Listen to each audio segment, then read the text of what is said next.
Muy buenas tardes.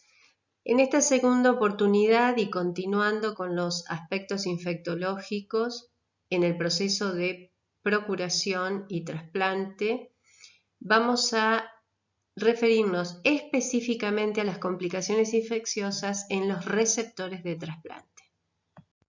Las complicaciones infecciosas son las causas más frecuentes de morbilidad y también de mortalidad en los receptores de trasplante.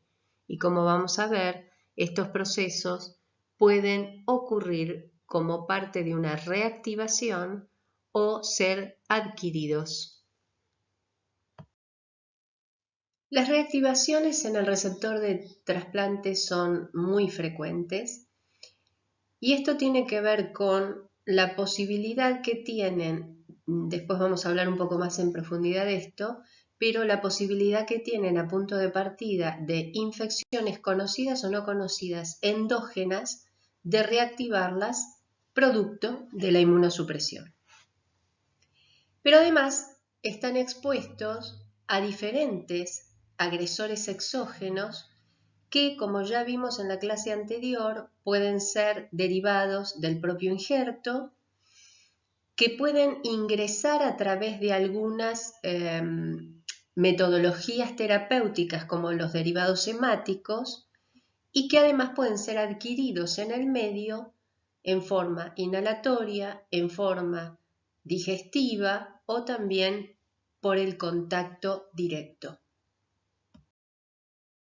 En el manejo de los huéspedes especiales siempre encontramos algunos retos y el paciente trasplantado no es la excepción.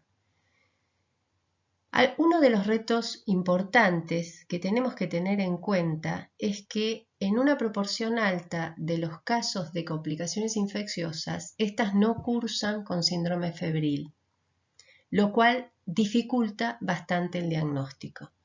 Lo vemos sin ninguna duda en las infecciones fúngicas, pero también hay algunos procesos virales o parasitarios que pueden presentarse con sintomatología que no incluya un cuadro febril.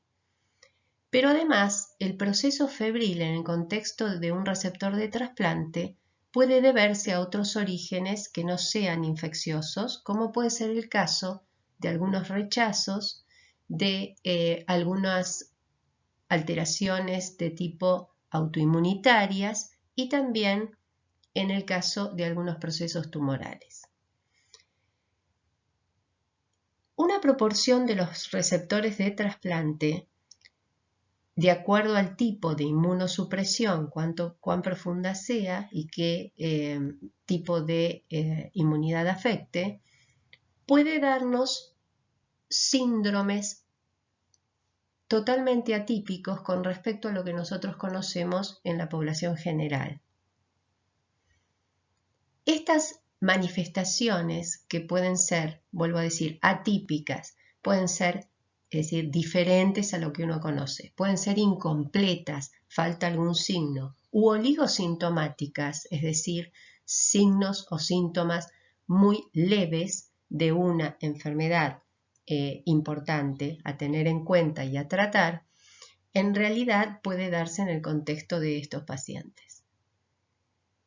Además de estos retos, que serían diagnósticos, tenemos otro reto mayor y es que existe la posibilidad, y siempre nos sorprende, de encontrar grupos de microorganismos que no son los habituales productores de enfermedad en la población general y que en realidad inclusive pueden conocerse como saprófitos y en el contexto de una inmunosupresión profunda transformarse en patógenos. Y si todo esto fuera poco, la velocidad de progresión de estas infecciones suelen ser mucho mayor de la que encontramos en los pacientes inmunológicamente normales.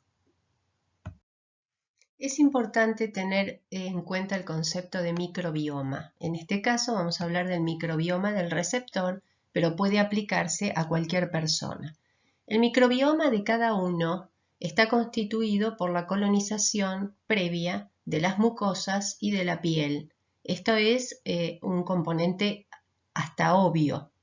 Pero también está constituido por infecciones latentes, es decir, aquellos microorganismos a los cuales fuimos expuestos que nos causaron o no enfermedad sintomática y que en realidad se encuentran incorporados formando parte de este microbioma. Estos microorganismos latentes que no nos producen enfermedad, y no solamente estos, sino los que nos colonizan, conforman un verdadero equilibrio con la posibilidad de tener un sistema inmune normal. Entonces, este equilibrio es dinámico porque vamos exponiéndonos a nuevos patógenos, se va enriqueciendo nuestro microbioma, pero la inmunidad normal, un sistema perfectamente indemne, nos mantiene en equilibrio y vivimos en armonía con nuestro propio microbioma. En el momento que el receptor adquiere un injerto, en realidad el microbioma, su microbioma, se enriquece sectorialmente con algunos aportes del donante. Entonces, aquí tenemos que hablar de todo lo que son infecciones del donante, que ustedes muy bien conocen a través de la clase anterior, y también infecciones que uno va adquiriendo en la comunidad, al respirar, al comer, al entrar en contacto con diferentes sustancias, personas o cosas. De tal manera que seguimos enriqueciendo el microbioma, pero en una circunstancia absolutamente diferente. Y esa circunstancia diferente es en realidad nuestro sistema inmune alterado, producto de la inmunosupresión. Esto no es menor porque ya no incorporo algunos microorganismos y me mantengo en equilibrio, sino que estos microorganismos corremos el riesgo de que produzcan procesos infecciosos, como ya hemos relatado, a veces letales, a veces menos riesgosos, pero todos que deben ser diagnosticados y tratados. Ahora, un dato importante a tener en cuenta de estas exposiciones es la posibilidad de que ante esta alteración inmunológica a los que nos someten los inmunosupresores, el comportamiento de los injertos se vea resentido por la agresión de algunos componentes de nuestro microbioma que en realidad ya no están tan en equilibrio, que en realidad escapan a ese equilibrio que tenía el receptor antes de ser un receptor y que al someterse a una inmunosupresión queda desregulado y por lo tanto puede propiciar en algunos casos, y menciono especialmente citomegalovirus, puede propiciar el rechazo del propio injerto. Otros conceptos importantes a tener en cuenta es que la disfunción inmunológica, al dejar vulnerable al receptor, propicia que no sean necesarios grandes inóculos de microorganismos para desarrollar las enfermedades. Ustedes saben que toda enfermedad tiene un inóculo a partir del cual puede manifestarse como tal y por debajo del cual en realidad la inmunidad lo bloquea. En este caso no necesitamos el inóculo conocido porque estamos hablando de inmunidad normal, sino que bajos inóculos pueden propiciar grandes infecciones. Pero además, los microorganismos no deben ser específicamente virulentos y microorganismos menos virulentos también pueden dar grandes infecciones. Y además, ya lo hemos mencionado, estas infecciones son de mayor severidad y de evolución más rápida que en el huésped normal. El riesgo de las complicaciones infecciosas en el receptor de trasplante se encuentra dado por la relación entre las exposiciones epidemiológicas, tanto de receptor como de donante, y el estado de inmunosupresión del receptor. La exposición epidemiológica del receptor y del donante está conformada por la que presentaron a lo largo de toda su vida en la comunidad y además en los periodos de hospitalización.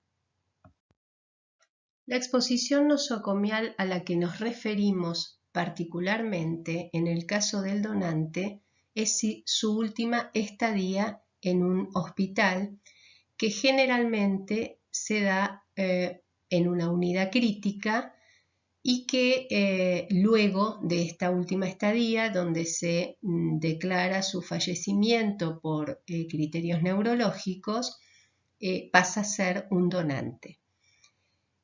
Y en el caso del receptor nos referimos a el inicio del trasplante y con posterioridad al proceso de trasplante, su estadía en la internación, que generalmente en los primeros días se realiza también en una unidad crítica. Fíjense ustedes que hablamos en ambos casos de unidades que tienen una alta tasa de infecciones relacionadas al cuidado de la salud. Entonces, lo que vamos a ver ahora es este listado, que son microorganismos altamente resistentes y que muchas veces colonizan a los pacientes, no solamente dando una infección aguda, sino dando procesos que se reactivan en meses sucesivos. Staphylococcus aureus, fundamentalmente en el ámbito nosocomial, el meticilino resistente, se encuentra habitualmente relacionado con la infección de los dispositivos endovasculares. En el caso de Enterococcus, surge algunas cepas a nivel institucional que son altamente resistentes. Ustedes tienen allí todo el listado de antibióticos que fíjense que no son de uso habitual para un Enterococcus, pero bueno, sin embargo, hay Enterococcus altamente resistente, inclusive a estos antibióticos. En el caso de las enterobacterias, tenemos aquellas que, estoy hablando de las resistencias, digamos, más habituales, desgraciadamente, hoy en nuestras instituciones. Las enterobacterias productoras de beta-lactamasa de espectro extendido. En estos casos, los pacientes solo pueden tratarse con carbapenem, pero también hay enterobacterias que son productoras de carbapenemasas, entonces los carbapenem tampoco son útiles en ese momento y se utilizan estrategias de terapéuticas asociadas de acuerdo a la SIM que presenten en los distintos casos de antibióticos. También hay bacterias no fermentadoras, como es el caso de Pseudomonas, Acinetobacter, que son altamente resistentes y a veces solamente sensibles a un antibiótico. Pero hay también otros microorganismos que en particular son mucho más frecuentes, no probablemente en nuestro país, sí tienen serios problemas en Europa y sobre todo Estados Unidos, que es el Clostridium difficile, el productor de una colitis pseudomembranosa, que en realidad en muchos casos es fatal y que tiene transmisión nosocomial. Esto está inclusive conectado no solamente o ligado a los cuidados de la salud desde el punto de vista del personal que asiste a estos pacientes, sino también con las habitaciones donde se internan. Aspergillus es un hongo que vamos a ver generalmente en paredes que se encuentran con humedad, en edificios viejos, en lugares donde hay reformas edilicias. Todo esto puede ser en una institución y en ese caso siempre hay que adelantarse a la posibilidad de que exista una complicación con este hongo. Y Cándida, que lo digo muy habitualmente, es el productor en tercer o cuarto lugar de infecciones relacionadas al cuidado de la salud de acuerdo a la institución en los distintos rankings. Un dato que no les dije y no quiero dejar de explicar es que las enterobacterias, tanto las productoras de beta-lactamasa de espectro extendido como de carbapenemasas, son habitualmente productoras de complicaciones urinarias. Cuando hablamos de la exposición comunitaria, tenemos que pensar en las vías por las cuales puede penetrar un microorganismo y entonces tenemos aquellos que preferencialmente es la vía alimentaria a través de la vía digestiva, la vía respiratoria o el contacto directo. Ustedes tienen un amplio listado de posibilidades de los cuales solamente quiero comentar que los distintos pacientes receptores de trasplante se instruyen, se capacitan para que tengan cuidado en todas estas situaciones, tanto en lo que comen, en los cuidados de los lugares donde habitan o hacia dónde van a ir, y hay varios ejemplos de esto, o el contacto directo con ciertas mascotas, lugares, plantas, etc. Así que siempre hay que tener una capacitación particular para que estos pacientes nos ayuden a cuidarlos. Existen algunos microorganismos que, si bien ya lo hemos visto en algunas listas, yo voy a volver a mencionar porque son los que no pueden olvidarse en el contexto de un receptor de trasplante. Y dentro de los virus son el grupo herpes, con todos sus componentes, como ven allí, el grupo de los virus productores de hepatitis, los retrovirus humanos, HTLV y HIV, y algunos otros que en realidad muchos no son de nuestra área, como es el hecho del virus del West Nile, que es el oeste del Nilo, el virus del oeste del Nilo, y algunos otros que hemos tenido en nuestro territorio, más que nada como casos importados, que es el caso de chikungunya y zika, otros autóctonos desgraciadamente hoy, como es el dengue, y voy a mencionar nuevamente el virus rábico que produjo en Estados Unidos en el año 2000 el deceso de un paciente por encefalopatía que en ese momento no se conocía la causa. Este paciente fue donante, se donaron el hígado y los dos riñones, y estos 3 receptores murieron todos de rabia. Es por eso que uno de los condicionantes de la distribución de un órgano es la presencia en el donante de una encefalopatía viral o no conocida, de etiología no conocida. Dentro del grupo de bacterias, más allá de todos los que mencionamos, debemos reconocer que las micobacterias son un riesgo importante en este grupo de receptores y especialmente el Mycobacterium tuberculosis por la alta prevalencia en nuestro territorio. Nocardia es una bacteria que se transmite por vía o se contrae por vía inhalatoria y que generalmente produce nódulos pulmonares, si bien a veces puede penetrar a través de soluciones de continuidad en la piel. Y Listeria es una bacteria que se encuentra relacionada con los productos lácteos. Es por eso que dentro de la capacitación que hablábamos en unas diapositivas atrás, se trata de que los pacientes inmunocomprometidos, al igual que las embarazadas, les tengo que decir, no deberían consumir productos lácteos que no sean pasteurizados, es decir, los quesos regionales que no tienen un cuidado y que en realidad los venden después de una manufactura casera, en verdad deberían prohibirse o proscribirse.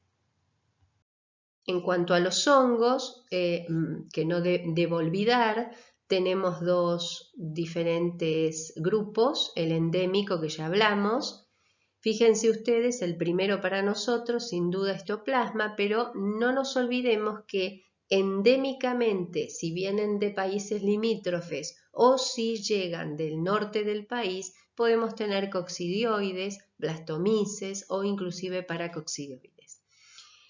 Dentro de los oportunistas tenemos un gran listado de hongos. De hecho, Cándida es uno de los oportunistas. Lo que pasa es que Cándida es un hongo que todos tenemos presente porque para nosotros es el más frecuente. Pero también hay otros como Pseudosporium, las Phaeohyphomycosis, que son un grupo de muchos hongos, o los mucorales, que también son un grupo de varios hongos, que en realidad pueden en distintos pacientes, en distintos receptores de trasplante, generar una patología sumamente agresiva y a veces letal. En cuanto a parásitos, Toxoplasma gondii tiene alta prevalencia en nuestro medio. Trypanosoma cruzi nunca debemos olvidarlo, también por la prevalencia en el territorio argentino. Strongyloides stercoralis es más de la zona del norte de nuestro país, lo mismo que Leishmania.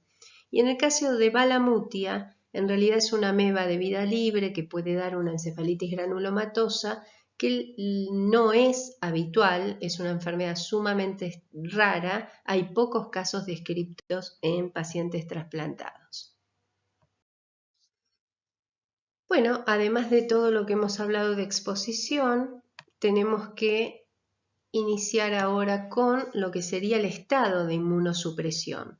Cuando hablo de estado de inmunosupresión, no solamente nos interesa cuál es el inmunosupresor, sino también cuáles fueron los tiempos de inmunosupresiones previas o de las actuales, y de las actuales sería, y también cuáles son las dosis de inmunosupresión que se dieron a estos pacientes. Sin duda que el objetivo de colocar inmunosupresión es disminuir el riesgo de rechazo. Sin embargo, tiene algunas dificultades asociadas, como es la que acabamos de mencionar en varias oportunidades, que es producir inmunodeficiencias de diferente tipo, ya vamos a ver, que incrementan riesgo no solo de infecciones, sino también de neoplasias, algunas de ellas asociadas a microorganismos, sobre todo virales. Pero además genera un riesgo de toxicidad, tanto en forma directa como a través de una vía indirecta, que puede perjudicar a los tejidos y en especial al órgano implantado.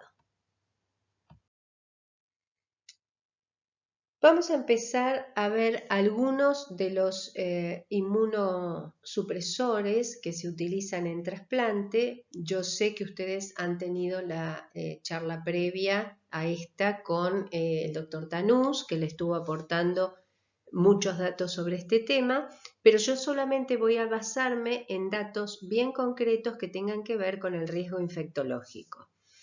El primero de esta serie es un inmunosupresor que tiene la particularidad de ser muy selectivo. Es un agente o anticuerpo monoclonal que actúa contra la interleuquina 2 y que en realidad se utiliza en los trasplantes que tienen mejor histoidentidad entre donante y receptor, es decir, tienen buena compatibilidad. La droga, digamos, yo creo que la más representativa del grupo es el Basiliximab, que es el que se utiliza en trasplante y tiene la particularidad de, por ser tan selectiva, no dar ningún incremento en el riesgo infectológico del receptor.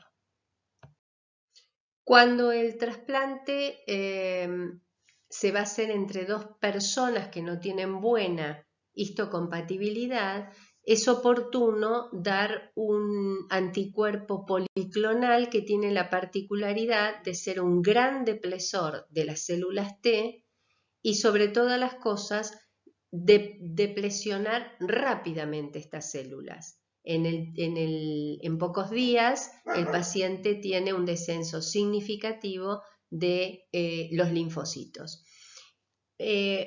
Existe sobre todo un componente que es la timoglobulina, que es la que se utiliza actualmente en este tipo de situaciones. Y por supuesto que en este caso sí, los riesgos de desarrollo de infección son importantes y el desarrollo de infección fundamentalmente es de microorganismos de tipo oportunistas.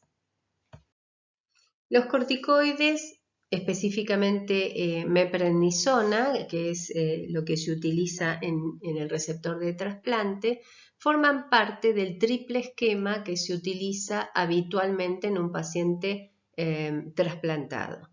En realidad, desde el año 2009 se empezó a utilizar menos y en algunos, ustedes van a ver que hay algunos regímenes que no lo incluyen, pero en nuestro país está ampliamente difundido y en nuestro equipo de trasplante es uno de los tres pilares que tenemos en la inmunosupresión. Claro, los corticoides sí, a diferencia de lo que acabamos de ver, tienen efectos múltiples sobre la inmunidad e importantes.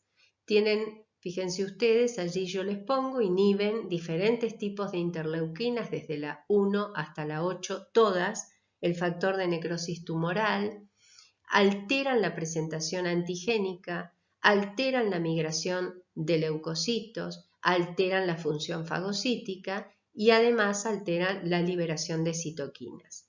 Pero además, cuando se produce apoptosis de las células por la situación y la liberación de citoquinas que se presenta, esta apoptosis da mayor toxicidad, alterando absolutamente la respuesta no solo de tipo celular, sino también de tipo humoral.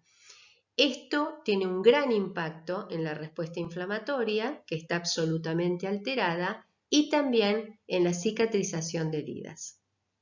Desde el punto de vista infectológico, predispone a infecciones de todo tipo, fundamentalmente oportunistas, a nivel de los hongos, específicamente Pneumocystis jirovecii. Por eso todos los pacientes receptores de trasplante tienen una profilaxis, una quimioprofilaxis, que es para prevenir, entre otras cosas, pero sobre todas las cosas, a Pneumocystis jirovecii, que es con trimetroprima sulfametoxazol o cotrimoxazol, como quieran llamar.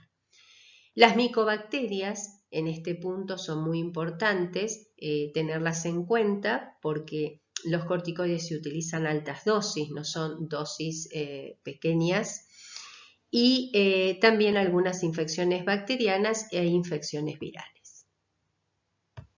Como ustedes ya deben conocer, hay un grupo de drogas que son inhibidores de la calcineurina, y entre ellos se destacan la ciclosporina y el tacrolimus. Ciclosporina se utiliza, prácticamente no se utiliza, se la deja relegada para algunos casos muy particulares, la ha suplido desde hace varios años el tacrolimus.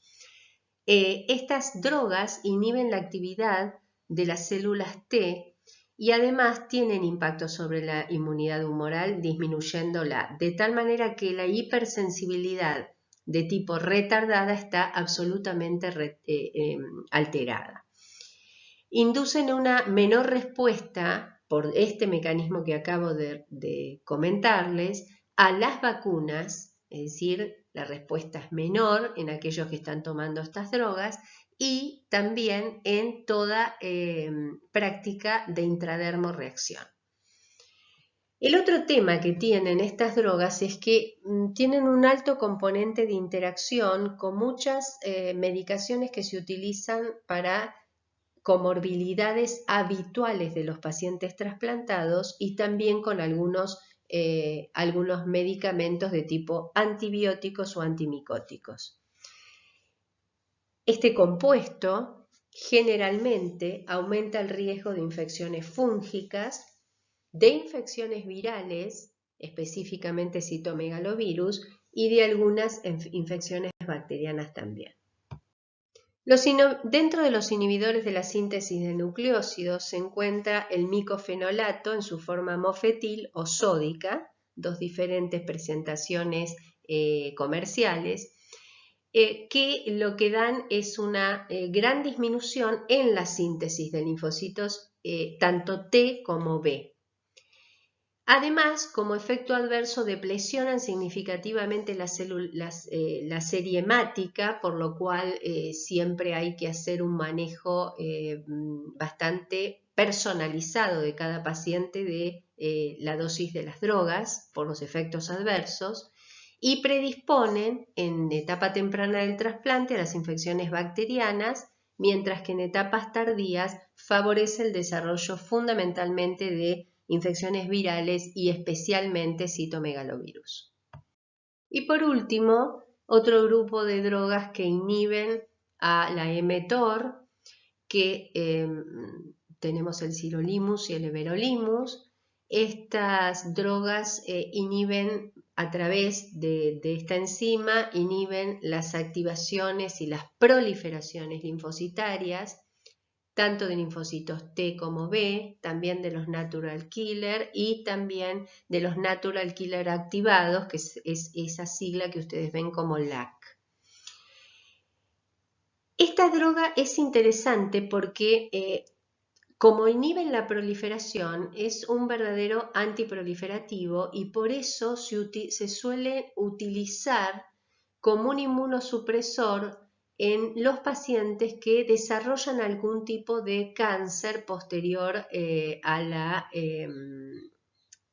inicio de inmunosupresiones con otros tipos de inmunosupresores, por lo cual se suele hacer lo que se llama un switch, es decir, un intercambio o un cambio de medicación inmunosupresora para a favor de los inhibidores de la mTOR por su efecto antiproliferativo.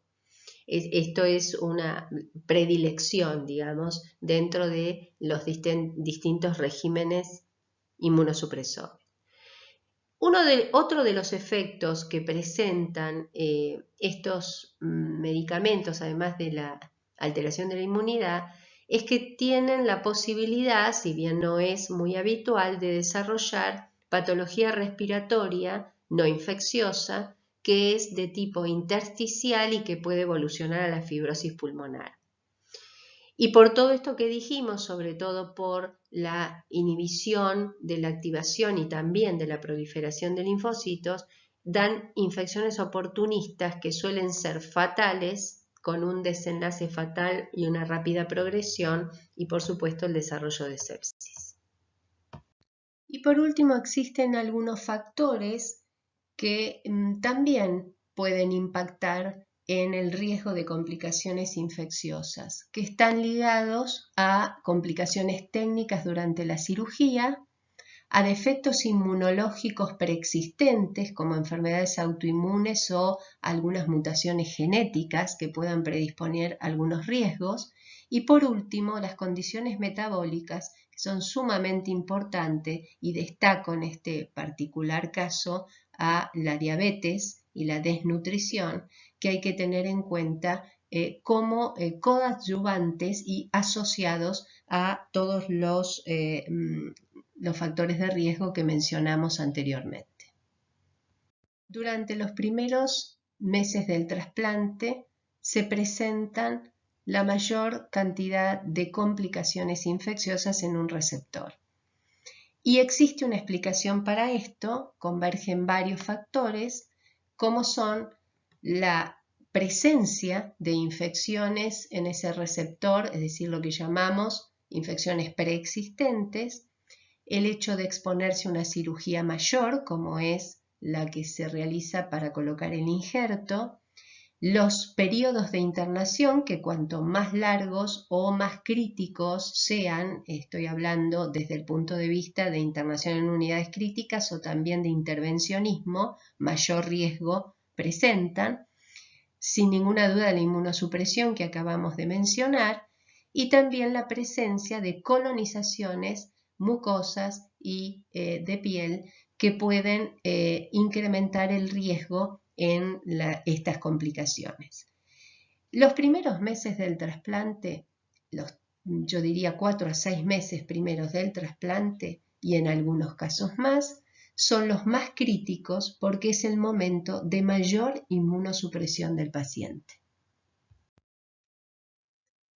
Desde hace muchos años, exactamente desde el año 1994, el doctor Rubin desarrolló una cronología de las infecciones durante el post-trasplante.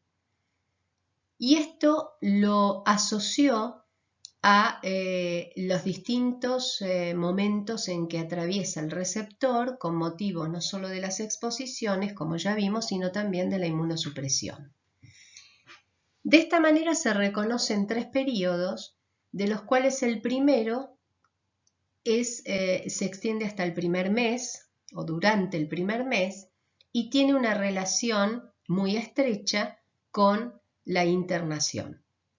Es por eso que el 80% de las complicaciones que se presentan son las conocidas por todos como asociadas al cuidado de la salud. Específicamente infecciones de herida quirúrgica, infecciones relacionadas a dispositivos endovasculares, infecciones respiratorias y también infecciones urinarias. Todos estos lugares tienen en común que han sido invadidos y esa invasión en realidad coloca al receptor en riesgo. También podemos tener algunos otros que no son las infecciones más frecuentes en cualquier paciente, pero sí lo son en un paciente inmunocomprometido, como serían la presencia de colecciones a nivel intraabdominal o en el caso del trasplante hepático, las colangitis.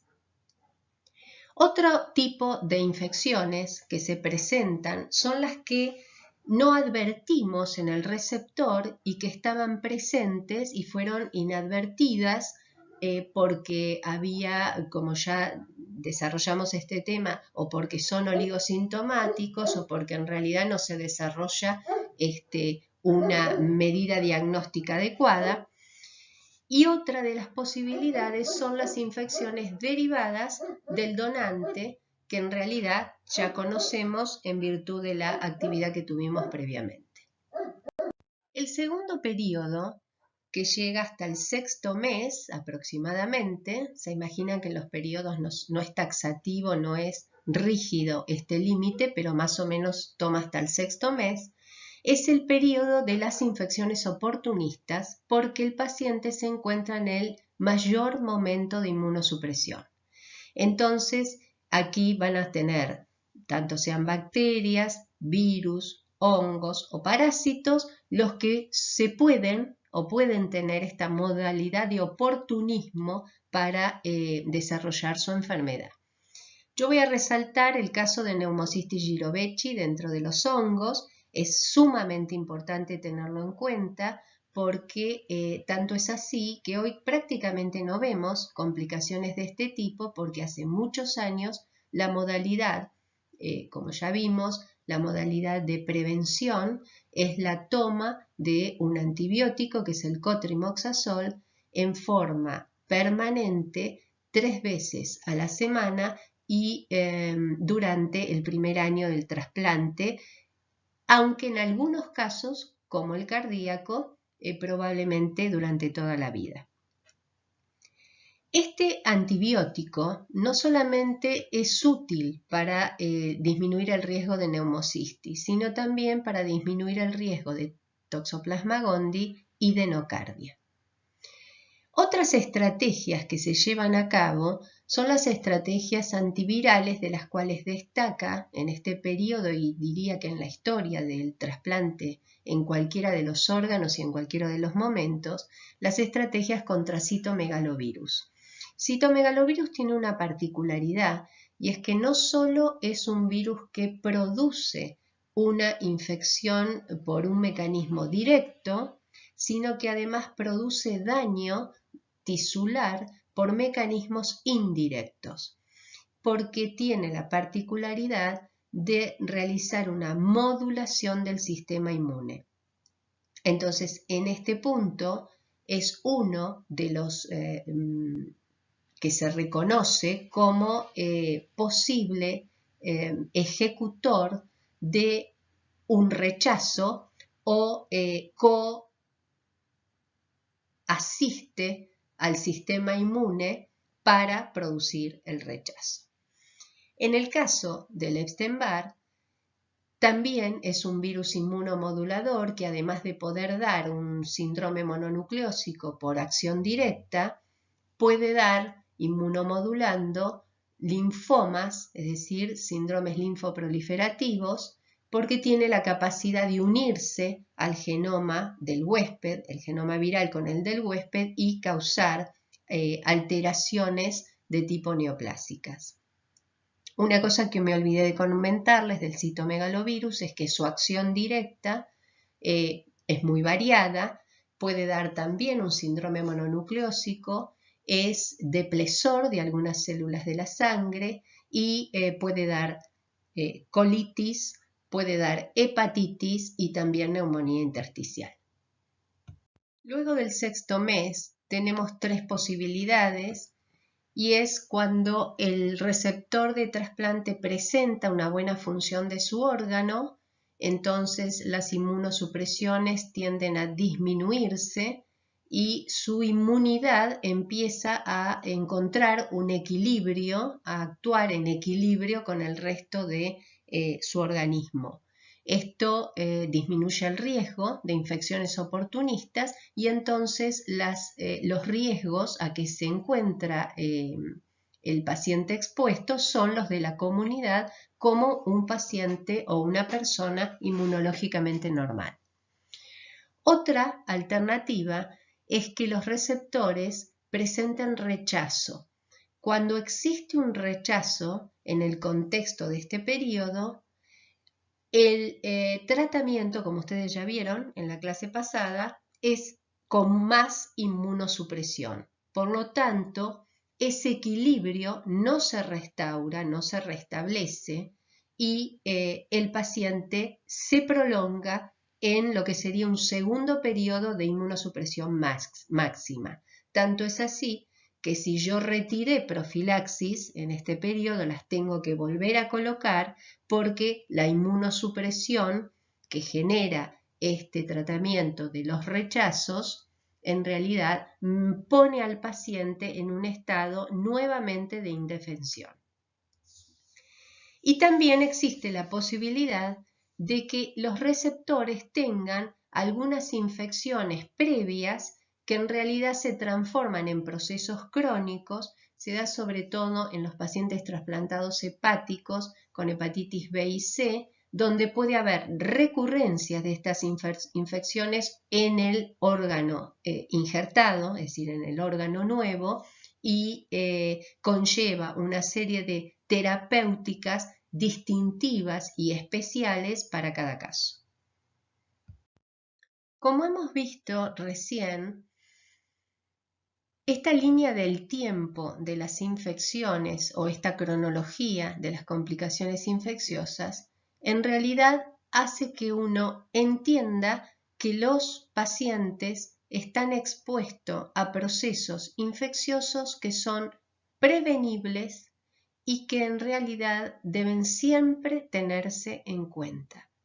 Pero cada trasplante en particular tiene diferentes tipos de infecciones que son inherentes muchas veces al tipo de cirugía que se realiza y también al tipo de inmunosupresión. En el caso del trasplante renal, las infecciones más tempranas y más frecuentes son las infecciones del tracto urinario. Por la particularidad de donde se coloca el injerto, que tiene un corto trayecto del uréter hacia la vejiga, infecciones del tracto urinario bajo rápidamente se transforman en infecciones altas y con mucha sintomatología general y decaimiento, toxicidad y estado febril. Estas infecciones son todo un reto porque en el caso de algunas enterobacterias, que es el germen más habitual, quedan estos pacientes colonizados con microorganismos que son altamente resistentes y que requieren de reiteradas internaciones para hacer la terapéutica indicada. El virus BK es uno de los virus que se adquieren con el injerto renal y que este virus es adquirido en las personas cuando somos muy jóvenes, en la infancia, y queda acantonado en el urotelio. En momento de la inmunosupresión del trasplante, se reactiva con la posibilidad de encontrar la excreción medida por carga viral en la orina, y en aquellos casos en los cuales esta excreción se hace muy importante, puede encontrarse también en sangre a través de la misma técnica de carga viral. Este virus tiene la particularidad de desarrollar lo que se llama nefropatía por virus BK, que no tiene tratamiento específico. Es por eso que se realiza un seguimiento que debe ser un seguimiento prolijo, sobre todo durante los 2 primeros años, que es cuando se ven la mayoría de las reactivaciones, porque al no haber una terapéutica de elección, la única modalidad que podría prevenir la instalación de esta nefropatía es la disminución de la inmunosupresión para disminuir las cargas virales que se dan en el contexto de la excreción urinaria viral. También en este trasplante encontramos algunas recurrencias virales o reactivaciones virales, como es el caso del citomegalovirus que ya hemos dicho, pero también podemos tener, que es el más frecuente en todos los trasplantes, el virus simplex, el herpes simplex, dando algunas afectaciones sobre todo mucocutáneas. Y algunos hongos poco comunes en este periodo, sobre todo los filamentosos, mientras que los más frecuentes son los hongos de tipo levaduriformes y específicamente cándida, dando muguet, dando afectaciones superficiales de piel y de mucosas, mientras que los filamentosos o lo mismo las cándidas como productor de patología profunda es poco común en este tipo de trasplante.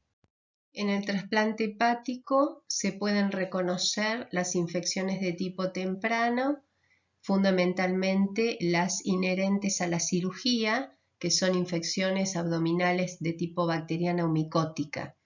Además, como producto de la cirugía y la inmunosupresión, las candidiasis, pero ya profundas, las colangitis y los abscesos. Y ya en un periodo más tardío, como ya les anticipé, las reactivaciones de hepatitis B y C, esto es, pacientes que se trasplantan por haber perdido el órgano, el hígado, por una hepatitis, y que cuando se injerta un nuevo hígado sano, restituyen la infección agrediendo al injerto. En realidad, esto es la pauta de que estas hepatitis no tienen solo un órgano blanco, sino que son enfermedades sistémicas y que si no tienen el tratamiento apropiado, en verdad muy probablemente recurren, les diría que en un alto porcentaje, en el injerto, volviendo a causar la injuria del órgano. Y por el otro lado, tenemos también reactivaciones de citomegalovirus, dando hepatitis, a veces muy serias, y algunos otros microorganismos oportunistas, de acuerdo a los distintos tipos que hablamos del trasplante. Contrariamente a lo que se puede pensar, en el contexto del trasplante cardíaco no existe mucho riesgo de endocarditis. Les diría que en las distintas instituciones que se que presentan o que hacen trasplante cardíaco no existen antecedentes de muchos casos de endocarditis, pero sí son muy importantes las infecciones de tipo pulmonar. Y dentro de este contexto, las infecciones pulmonares pueden ser tanto por bacterias como por hongos, mientras que lo que se asocia mayormente a la cirugía, como en cualquier cirugía cardíaca, son las mediastinitis por Staphylococcus especialmente. Staphylococcus de cualquier tipo, tanto el aureus como el epidermidis. Y ya hablamos de la toxoplasmosis, que se considera una de las afecciones recurrentes más significativas en el contexto de un trasplante cardíaco, por lo cual requiere de quimioprofilaxis permanente. Recién vimos que en el trasplante cardíaco una de las afecciones más importantes eran las pulmonares y realmente el tejido pulmonar es muy vulnerable. Entonces, en el contexto de un trasplante pulmonar, verdaderamente hay entre la posibilidad de una altísima inmunosupresión, la posibilidad de rechazo, colonizaciones previas de las vías respiratorias del receptor y la pérdida del reflejo tusivo, la posibilidad de altísima de infecciones reiteradas, muchas de ellas letales. Estas infecciones suelen tener una muy rápida evolución, suele haber como habitualmente el punto más crítico es la dehiscencia de sutura, de las suturas del injerto, y comúnmente se habla de procesos bacterianos tanto como hongos. Pero en el contexto de este trasplante y en la historia de la inmunosupresión, a veces esta afección pulmonar puede estar dada por un virus y como siempre el virus prevalente es el citomegalovirus, que es el que se presenta como tal vez en todos los tipos de trasplante uno de los riesgos más constantes en cualquier tipo de trasplante que uno pueda evidenciar. El paciente que va a ser un receptor de trasplante, previamente a hacerlo y a entrar en lista de espera, tiene que abordar una serie de estudios generales, de los cuales yo solo me voy a referir a los infectológicos. Nos interesa mucho desde este punto de vista los aspectos epidemiológicos que se nutren a través de una muy buena historia personal y familiar, donde deben incluirse las exposiciones ocupacionales o recreacionales, la historia sexual del paciente, la presencia de inmunizaciones previas y, por supuesto, un prolijo examen físico. En realidad tenemos mucho tiempo para hacerlo. El paciente, si no cumple con las condiciones que se requiere para su estudio, no va a ser ingresado a lista de espera. Es diferente el poco tiempo que tenemos cuando estamos hablando de un donante fallecido. Entonces, todo donante vivo y todo receptor tenemos tiempo para estudiarlos y no quedarnos absolutamente con ninguna duda y cometer errores a futuro. Las pruebas serológicas no son diferentes de las que hemos visto ya con motivo de hablar de los donantes. Son exactamente las mismas, se las paso a mencionar. Hacemos para HIV una ELISA de cuarta generación que implica no solamente la investigación del anticuerpo, sino de la P24, que es un antígeno que nos da la posibilidad de disminuir el tiempo del periodo de ventana. Se investiga herpes simplex, hepatitis C, 3 marcadores para hepatitis B. Los 2 primeros es el antígeno de superficie y el anticuerpo contra el core, que nos van a hablar de una infección presente, de una exposición presente con una infección probablemente no resuelta. Y el tercero que ven en la lista, perdón, el último que ven listado en la lista o en la fila de la izquierda sería el anticuerpo contra el antígeno de superficie, que nos va a hablar de que si hubo una hepatitis está curada o son anticuerpos protectores que les brindó la vacunación. Hacia la derecha tenemos primero el citomegalovirus, sumamente importante para determinar estrategias preventivas en el caso de que el donante sea positivo y el receptor negativo, con lo cual tendríamos que iniciar un tratamiento con valganciclovir o ganciclovir en el receptor. VRL para sífilis, que si fuera positiva, al igual que vimos con los donantes, debería confirmarse con el FT-APS. Toxoplasmosis, para tenerlo en cuenta, pero no nos va a contraindicar ni a alterar el curso del trasplante, si en el caso de cardíaco, como ya hemos visto, se inicia una profilaxis. El virus de Epstein-Barr, la IgG anticápside viral. Para enfermedad de Chagas se utilizan dos métodos siempre. Si hay uno positivo y uno negativo, se buscará un tercer método para desempatar.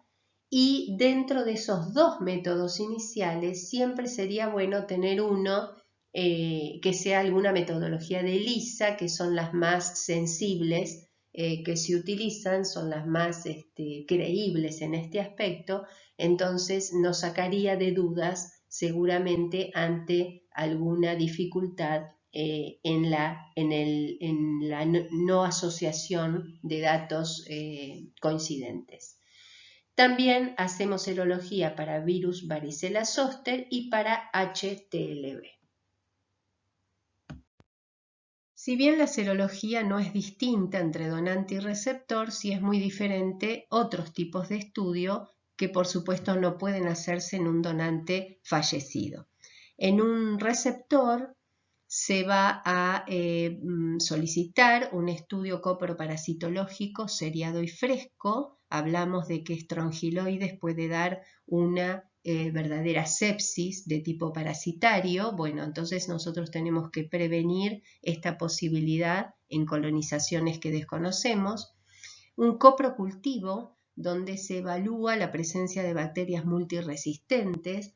Si las tuviere, este paciente debería ser aislado no por el trasplante, sino por la eventualidad de que cuando se interne pueda contagiar a otros pacientes. Cultivo de esputo, urocultivo, una intradermoreacción, que es la PPD, para evaluar la posibilidad desconocida de que el paciente presente un antecedente, una exposición previa a Mycobacterium tuberculosis. Es muy importante que las mujeres tengan su estudio ginecológico al día y que todos los pacientes tengan una evaluación odontológica para evitar en el momento de la inmunosupresión futuros problemas por presencia de lesiones previas al trasplante. Y hablando específicamente de inmunizaciones, nosotros vamos a requerir que el paciente tenga una inmunización completa contra virus de la hepatitis B. Generalmente en los pacientes que presentan afectaciones crónicas por disfunción de algún órgano, por ejemplo el renal, tienen inmunizaciones previas. Por ejemplo, los centros de diálisis se encargan de revisar esto en forma periódica, pero obviamente si ustedes constatan que el paciente no presenta anticuerpos contra el antígeno de superficie, será momento de implementar alguna estrategia para que pueda tener la posibilidad de generarlos. Lo mismo vamos a investigar hepatitis A, sobre todo si el paciente es un receptor futuro de hígado, y en ese contexto tendrá que ser inmunizado si no tiene anticuerpos protectores. El virus influenza en forma anual tiene que ser colocada su vacuna. Streptococcus pneumoniae damos 2 aplicaciones de vacuna, una que es la 13 valente, que es la más inmunogénica y se complementa con la 23 valente unos meses después. Se debe tener inmunización para tétanos, difteria y pertusis, entonces se indica la triple acelular, se indica la vacuna triple viral, varicela zoster para aquellos que tengan más de 50 años y también se inmuniza para Neisseria meningitidis y Haemophilus influenza, que es esta última la vacuna más difícil de encontrar, porque ustedes saben que el componente del Haemophilus influenza, el componente de la vacuna, se utiliza para conformar las vacunas quíntuples, con lo cual desgraciadamente es muy difícil encontrarlo en forma separada. Y también se debería vacunar para papillomavirus porque verdaderamente HPV es un problema importante en los pacientes receptores de trasplante, porque la inmunosupresión en aquellos que presenten alguna lesión verrugosa hace que el virus evolucione muy rápidamente, dando verdaderas verrugas gigantes y no se olviden que es un oncovirus, es decir, que puede desarrollar dentro de esa afección verrugosa una alteración de las células que terminen en un cuadro neoplásico. Para finalizar, recordemos que las complicaciones infecciosas luego del trasplante son prevenibles, que hay patrones específicos de acuerdo a cada etapa del trasplante y también los hay específicos, particulares, de cada uno de los tipos de trasplante. Todas estas infecciones requieren de estrategias preventivas y esas estrategias preventivas serán ajustadas y personalizadas de acuerdo a los datos positivos que tengamos del donante, del régimen inmunosupresor que se utilice, del patrón local de infección en cada región, en cada área y en cada hospital, y de las condiciones particulares de cada uno de nuestros receptores.